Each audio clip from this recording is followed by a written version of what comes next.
If you trade with stock charts, you're used to seeing volume at the bottom showing you when shares are traded.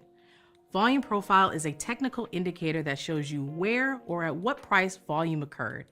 It's like taking the volume indicator off the x-axis and putting it on the y-axis, letting you directly see how volume matches up with price.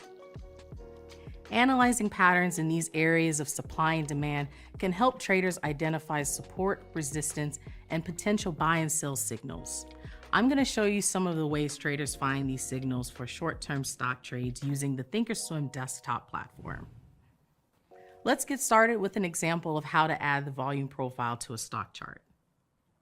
First, I'm going to pull up a chart for United Health. This isn't a recommendation, just an example. In this video, we'll focus on short-term trading, so I'm going to change the chart to a 5-day, 5 minutes. Next, I'm going to add the indicator by clicking on the studies icon. While I'm here, I'm going to make some adjustments for short-term trading. I'm going to edit the study to get more data by focusing on the ticks. Then I'll create a volume profile for each day on the chart. Finally, we can overlap the profile with the price to get a different look at support and resistance. Now hang with me while I pull up the day I want to use for the example. I'll click on the thinkorswim platform on-demand feature that allows us to see a previous market day as if it was real time. I'll change the date to January 17th, 2025 at 10:45 a.m. I'll zoom in by going to a 1-day, 1-minute chart. We're finally set up. So let's break down the indicator. Each bar is called a node, and it tells you the number of trades taken at certain price intervals over the trading period. We set up the chart so that these nodes are generated by overnight and day trading sessions. The nodes create patterns that can help investors identify what types of trades to make.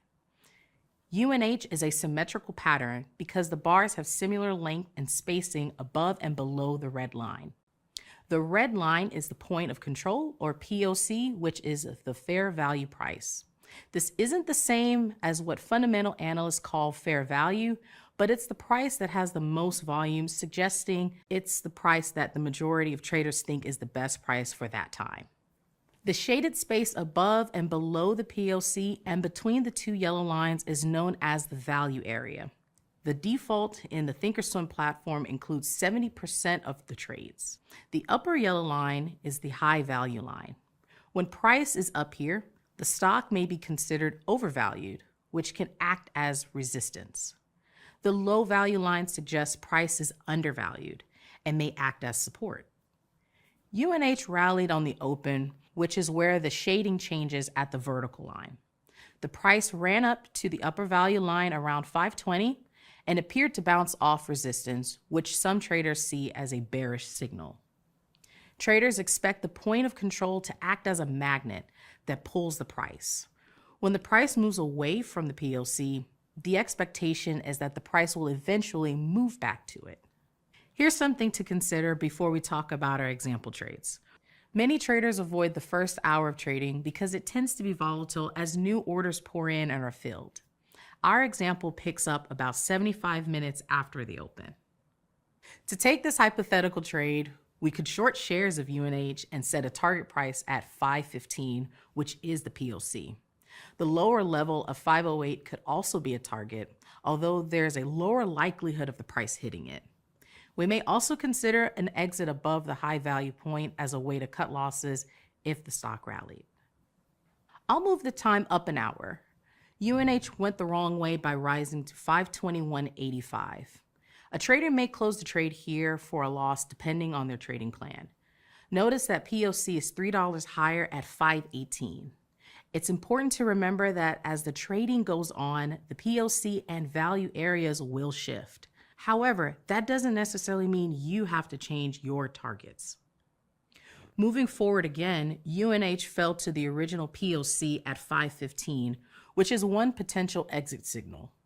Skipping forward near the close, we see UNH didn't quite make it to the lower 508 target in that trading session, closing just below 511. So trading symmetrical pattern is all about waiting for price to go back to the average.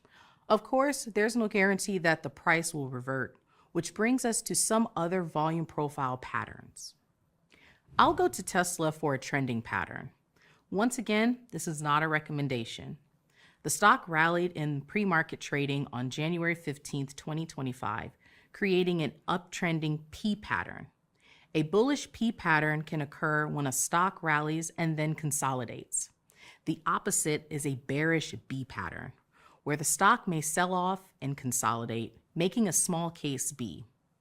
If we were to enter a hypothetical trade, we might choose to buy after Tesla created a new higher low or after a breakout above the upper value line.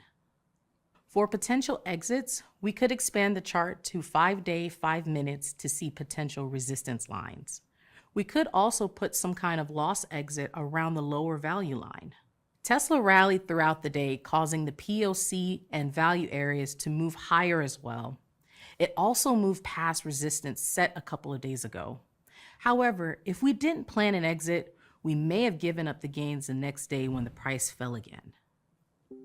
The volume profile allows you to identify the price where investors see value. There are other ways and patterns you can learn to trade. Consider practicing with the volume profile using the paper money feature on the Thinkorswim platform before adding your own money to the volume bars.